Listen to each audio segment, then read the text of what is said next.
Ed ora subito la linea al professor Andrea Rognoni. Grazie Giulio Cesare, buona Padania a tutti, buona Italia, buona Benacchia. Oggi purtroppo è una giornata particolare perché bisogna commentare il trapasso a miglior vita di 6 personaggi che ritengo tutti quanti significativi, appartenenti a vari settori dell'arte, della cultura, dell'editoria e dello spettacolo. Veramente è stata una settimana bruttissima che ci ha tolto dei personaggi che io ritengo molto importanti, nel bene e nel male, indipendentemente ovviamente da come possono essere giudicati, ma quando poi, voi sapete, si parla di persone appena defunte, è giusto rispettarli nella loro integrità e vedere solo le cose più belle che queste persone hanno fatto e hanno lasciato. In ordine alfabetico,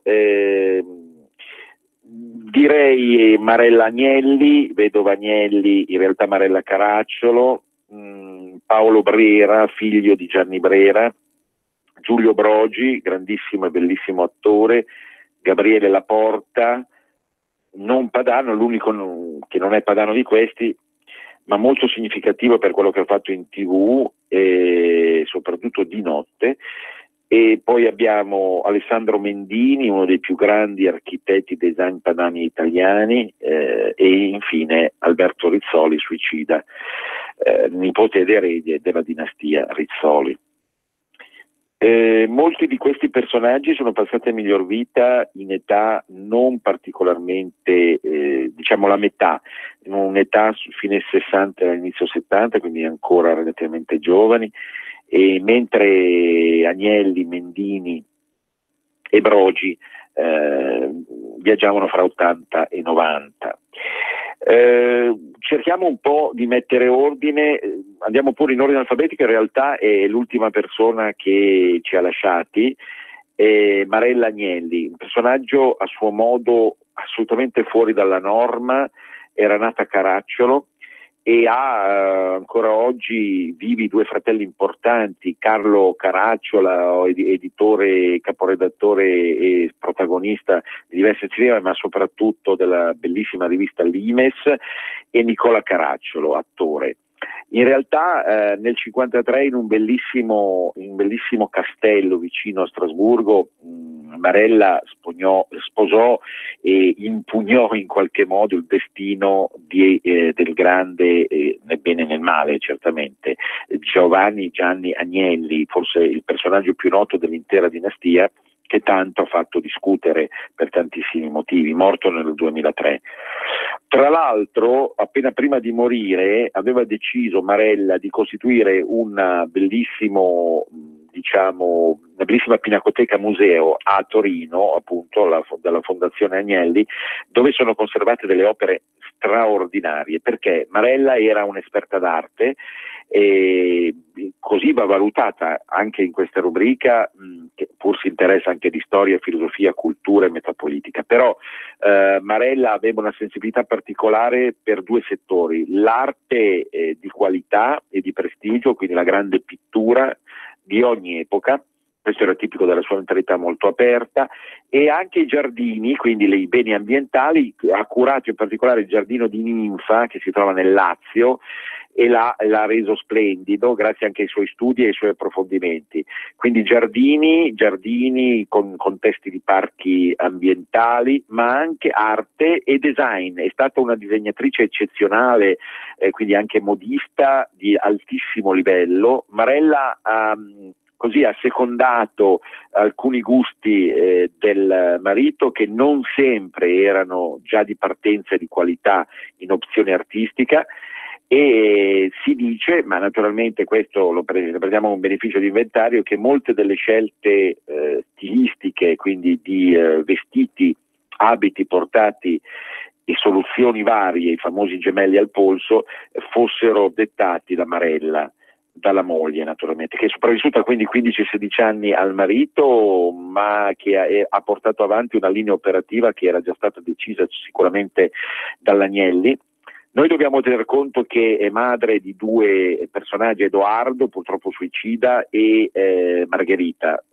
Margherita ha poi partorito i figli che tutti conoscono, i giovani, oramai relativamente giovani, Gione e Lapo, e quindi che porteranno avanti la dinastia in chiave più padana italiana, ma in realtà sappiamo che poi c'è un ramo che non è proprio denoantri, nostrano. Marella con il suo stile, la sua eleganza, un tipo di bellezza forse superata per certi aspetti, ottocentesca, che però ha portato avanti con dignità e soprattutto come esempio per alcune donne che l'hanno voluta imitare e che poi da lei si sono fatte consigliare. Noi tra l'altro avevamo avuto anche come insegnante un'allieva che era in contatto con Marella e che mi teneva informato un po' su tutte le novità che partivano da quell'ambiente, che certamente magari noi lombardi, parlo come lombardo, non sempre abbiamo giudicato positivamente per tantissimi motivi, ma che adesso naturalmente alla luce di qualcosa che è finito ormai, noi possiamo giudicare più serenamente, compreso appunto alcune scelte che vennero fatte sulla base comunque di alcuni gusti e orientamenti non sempre accettabilissimi, ma sicuramente di un livello di originalità notevole. Passiamo al secondo defunto, Paolo Brera. Paolo Brera era il figlio di Gianni e si sarebbe dovuto accingere alla celebrazione dell'anno breriano, tenuto conto dei 100 anni dalla nascita che coincide col settembre prossimo, ma c'era in ballo un convegno di cui lui sarebbe stato protagonista. Tra l'altro Paolo Brera ha collaborato alla Padania ed è stato protagonista di un nostro convegno di Arte Nord di una decina e più di anni fa, dove appunto ho tenuto a Lissone, dove appunto parlammo delle gesta e delle imprese giornalistiche del padre. Certamente dal padre geneticamente aveva ricevuto tantissimi pregi e talenti, giallista di prima levatura, giornalista eclettico, versato soprattutto sul versante economico ma non solo, economicistico ma non solo, collaboratore di tantissime testate di varia estrazione e varia provenienza, tanto per capirci il diavolo all'acqua santa, dalla Padania a Famiglia Cristiana, ma poi ferventemente, che io ho avuto il piacere di conoscere, che ereditava quindi il meglio dal padre, ma poi in realtà lo ritrasformava in un'istanza ancora più moderna, più attuale, attraverso alcune capacità indubbie di scrittura che lui aveva. Purtroppo se n'è andato prematuramente in seguito a un infarto, mentre appunto viaggiava, nato da un'esperienza in metropolitana triste, mentre viaggiava per raggiungere uno dei suoi numerosissimi impegni. Uomo certamente di una capacità di intendere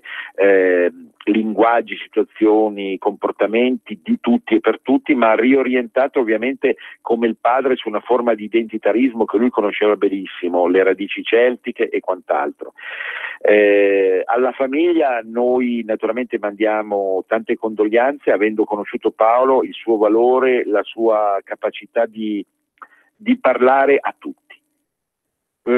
Passiamo a Giulio Brogi. Giulio Brogi è stato un grandissimo attore e a mio giudizio, tenuto conto dei tempi che erano quelli, gli anni 60, 70, 80, molto diversi dagli attuali, un uomo che ha incarnato il genere maschile secondo me nella maniera migliore, prima di tutto per la bellezza.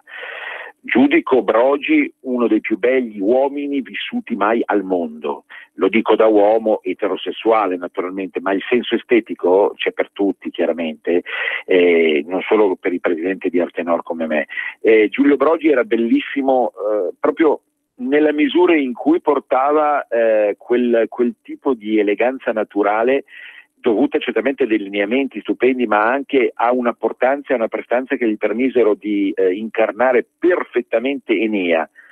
Non Ulisse, non avrebbe mai fatto Ulisse. Ulisse fu infatti delegato a un attore serbo, anche lui Pekin Femio, bravissimo e a suo modo particolare.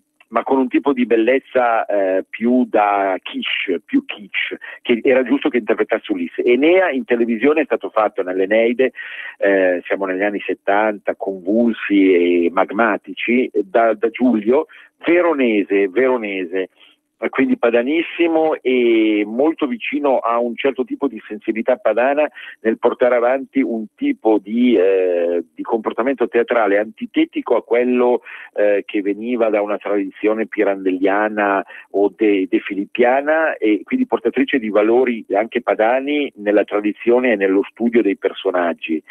E non a caso poi interpretò tantissimi autori padani con un accento standard per scuola di dizione, ma certamente di impronta padani, che adesso non riusciamo più a sentire in televisione. Ci dispiace, non c'entra niente, un discorso di xenofobia, non c'entra niente. Ci sono degli attori meridionali bravissimi, meravigliosi, bellissimi, forse più belli di Brogi, ma il nostro Brogi incarnava quel tipo di padanità che poi è venuta a mancare e a cui tanto siamo legati per tradizione, già la nostra radio naturalmente per tantissimi motivi e tutto il mondo padanista, senza inutili rivendicazioni che non c'entrano niente a questo livello, ma che invece vanno riposizionate all'interno di una giusta dignità e giusto riequilibrio fra nord e sud.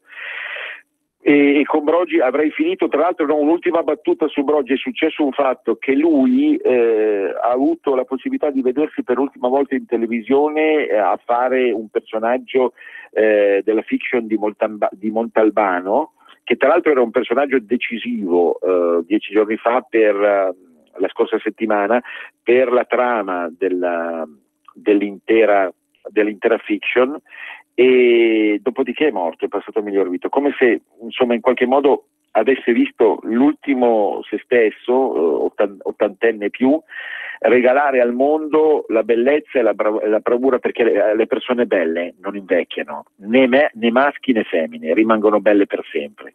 E questa sua bellezza Brogi se l'è portata nell'aldilà. Poi tantissime altre fiction e trame televisive che le persone meno giovani ricorderanno, dove Brogi, che non è diventato così famoso magari come altri, perché lui era umile, era modesto. Brogi, c'era un vero padano col cuore d'oro, e noi lo salutiamo, che la terra ti sia lieve, Giulio. Passiamo a Gabriele Laporta, romano. Laporta ha avuto nel suo genere un pregio, quello di introdurre nella televisione italiana argomenti esoterici. Lui li conosceva tantissimo, perché aveva letto Laporta, morto tra l'altro a 73 anni, ma conosceva tantissimo tutta la tradizione alchemica, astrologica, esoterica, soprattutto italiana,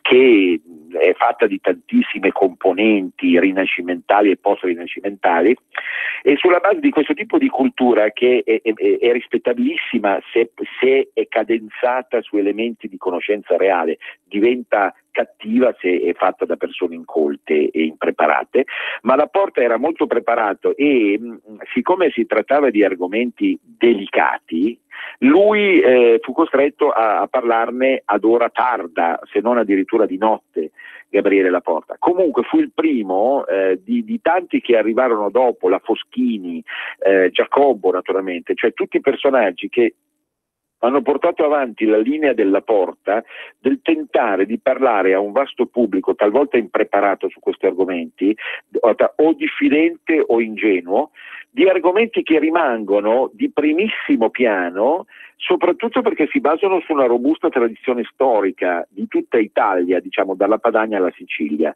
Gabriele Laporta aveva un fair play tale che sapeva introdurre questi argomenti a un pubblico appunto che doveva essere istradato, e lui aveva il potere e la capacità del divulgatore da questo punto di vista.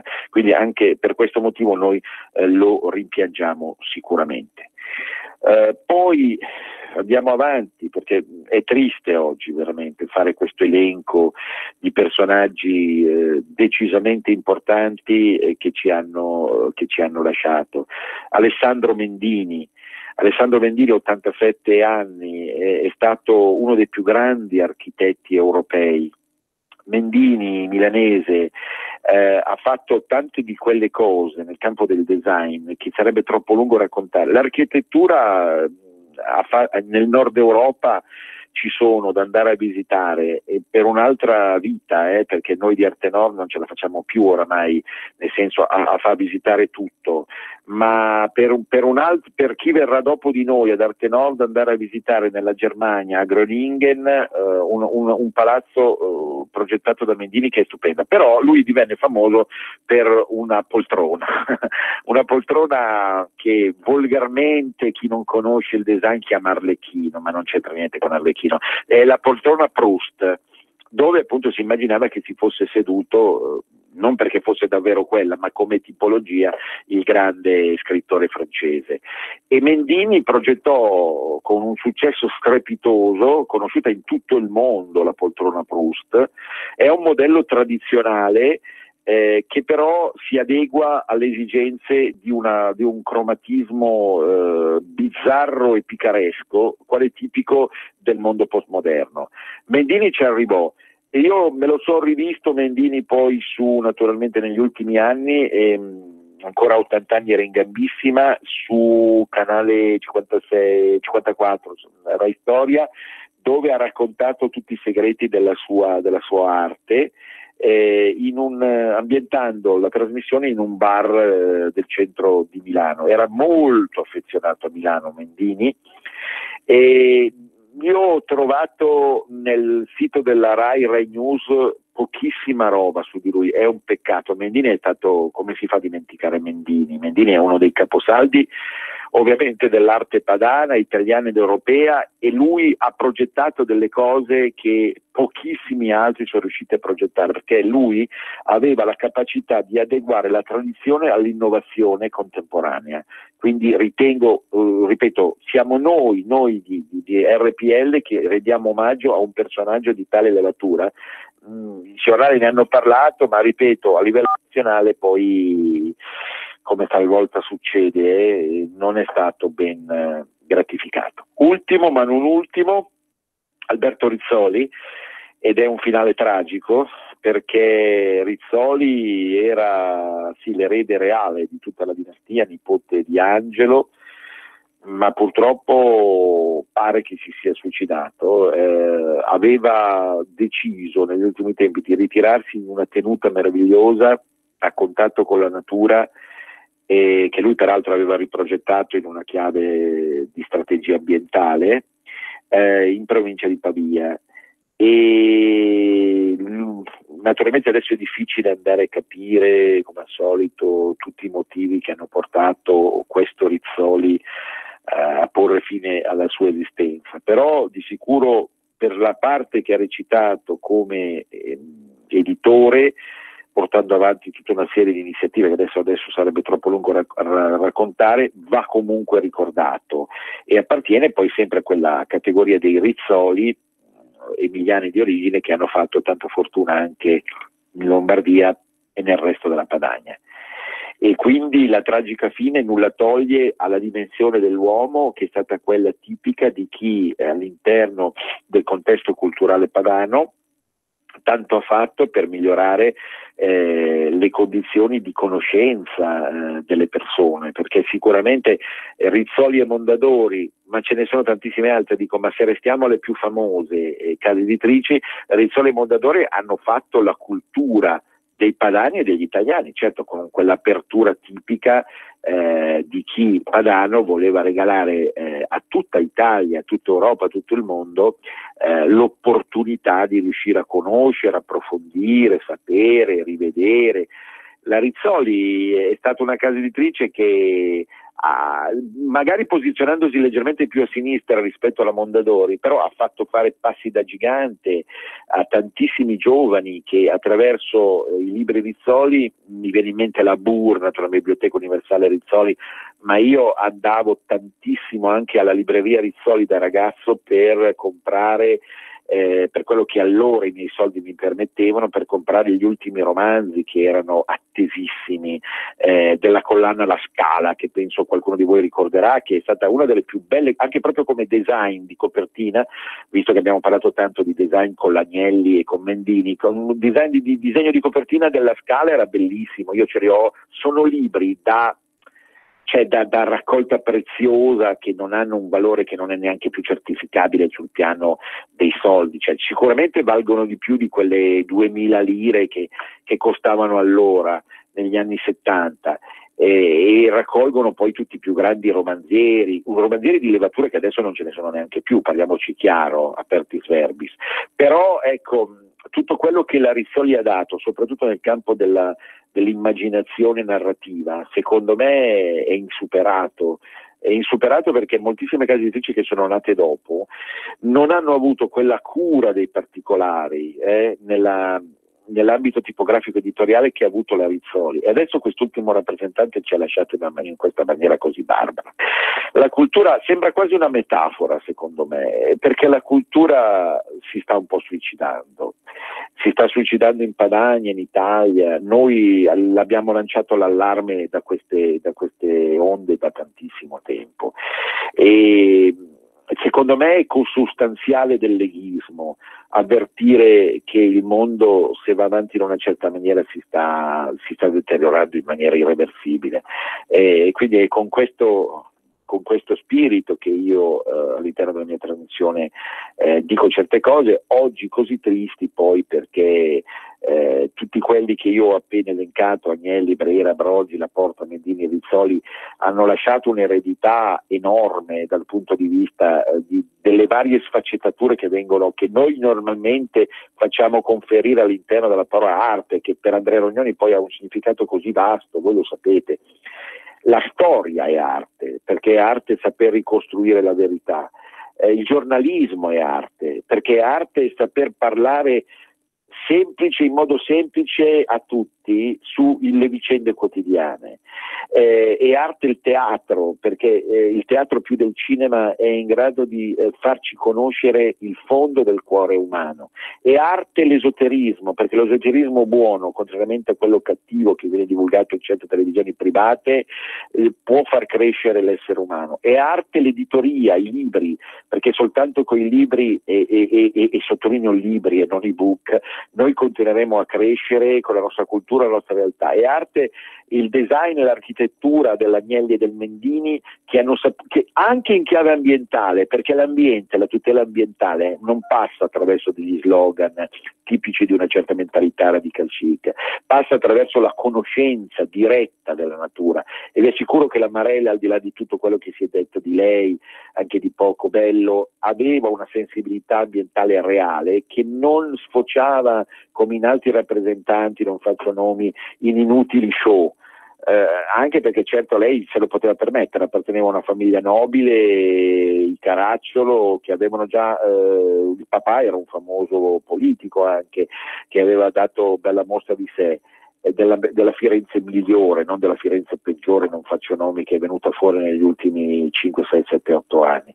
Quindi attenzione, l'ambiente fa parte dell'arte, io l'ho sempre trattato dal punto di vista artistico, perché l'occhio, guardate che l'occhio vede bene quando parla di cose del cuore.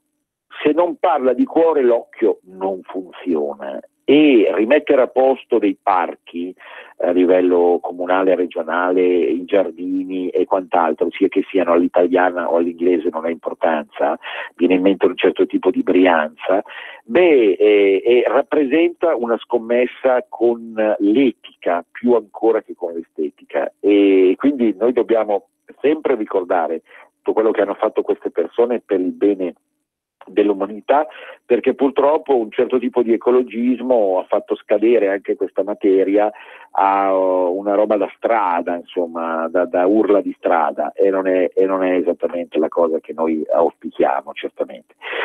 Mi spiace di avervi intrattenuto in questa trasmissione di oggi con tutti questi decessi, perché certamente mette tanta tristezza il fatto che qualcuno che abbia portato delle belle cose nell'ambito della cultura, del giornalismo, dell'arte, dello spettacolo ci abbia lasciati.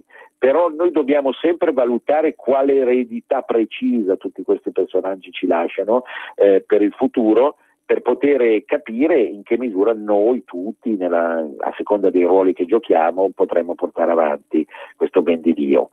Caro regista? Siamo arrivati ai saluti, caro Andrea. Siamo arrivati ai saluti, abbiamo parlato Agnelli, Brera, Brogi, Laporta, Mendini, Rizzoli. A tutti, indipendentemente dalle loro qualità e dai loro orientamenti, la terra sia lieve. Un grande abbraccio padano a tutti. A proposito, vi rimando a lunedì con Cultura Padana, tante altre belle novità sui nostri territori. Un grande abbraccio a tutti. Venezia risorga Venezia per sempre. A risentirci. Avete ascoltato Arte Nord.